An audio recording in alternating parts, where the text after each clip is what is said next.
On December 17, 1944, the 509th Composite Group was secretly established with the primary objective of deploying the first nuclear bomb.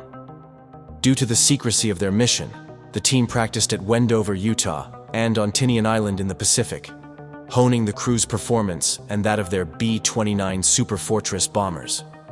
What I tried to do, initially, was to train individuals, then weld the individuals into a good, cohesive team to fly this B-29 better than anybody else was flying. That particular day, said Lieutenant Colonel Paul W. Tibbets, 509th Composite Group commander and orchestrator of the operational aspect of the original nuclear enterprise, the Manhattan Project, in an interview in 1966. We were after perfection. I wouldn't settle for anything less than a quarter of a mile of accuracy, and I wouldn't stand for anything less than 20 seconds off on time. This became a challenge, and you'd be surprised at the pride these boys took in being able to qualify. In the article, 509th Bomb Wing continues assurance deterrence.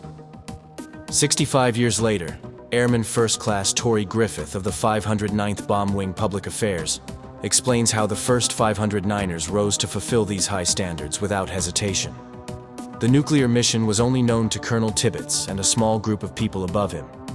I kept telling the crews that the work they were doing, even though it might seem non-productive to them at the moment, because their contemporaries were overseas fighting a war and they were still training, their contribution would be something that had a good, strong chance of ending the war, said Colonel Tibbets. Now, this was enough to raise their curiosity. It didn't violate any security, and it gave them something to go on. With this type of training program, I think I produced the best B-29 crews in the 20th Air Force, Colonel Tibbets said. With the best crews in the U.S. and a squadron of 15 specially prepared silverplate B-29s, Colonel Tibbets received orders from the White House to attack Hiroshima, while the Army Air Forces, USAAF, were waiting. We got going down the runway on August 6, 1945, at 2:15 a.m., Colonel Tibbets said. After we got the airplanes in formation, I crawled into the tunnel and went back to tell the men. I said, "You know what we're doing today? This is an atom bomb we're dropping." These guys were no idiots. We'd been fiddling around with the most peculiar-shaped things we'd ever seen. At 9:15 a.m., Colonel Tibbets and Navigator Major Theodore Van Kirk maneuvered the Enola Gay over the predetermined target. Major Tom Farabee, a bombardier, spotted his target and awaited the ideal time. Colonel Tibbets reported that the Enola Gay shook as the 10,000-pound Mark I bomb, often known as Little Boy, detonated outside the bomb bay. With barely 40 seconds to get as far away from the bomb as possible, he immediately banked the B-29. Hiroshima's 4.7 square miles were completely destroyed in less than a minute. The Enola Gay was swiftly overtaken by the shockwave, which appeared as a ring of mist quickly extending from the detonation location, as it was being observed by Tail Gunner Staff Sergeant Bob Caron.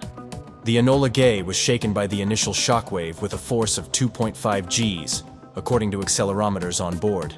A few seconds later, a second, smaller wave arrived. Colonel Tibbets wheeled the aircraft back toward the construction site to review their work. Colonel Tibbets claimed he was still in awe of the devastation after being one of the select few to watch a film of the Trinity explosion, the first nuclear test conducted in the desert of New Mexico. Griffith claims that it was challenging for President Harry S. Truman to decide to use atomic weapons. Germany, one of the first targets of a concurrent strike, had already declared defeat that spring. However, the Pacific War was still going on. The threat of an invasion had little impact on the leadership in Japan. President Truman had to decide whether to add to the millions of casualties already suffered throughout the conflict, or try to put an end to it by employing the most potent weapon ever created. 16 hours ago, an American airplane dropped one bomb on Hiroshima, said the president in a public announcement. It was an atomic bomb. We are now prepared to obliterate more rapidly and completely every productive enterprise the Japanese have above ground in any city.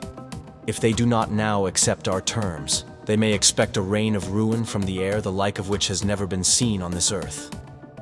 The box car, driven by Major Charles Sweeney of the 509th Composite Group, attacked Nagasaki on August 9th because Japan remained silent for 3 days following the attack on Hiroshima.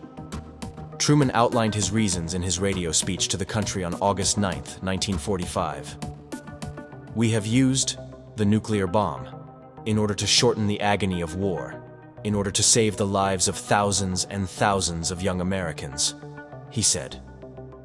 Japan's Emperor Hirohito stated in a radio broadcast on August 15, 1945, that the enemy has begun to employ a new and most cruel bomb, the power of which to do damage is true, incalculable, taking the toll of many innocent lives.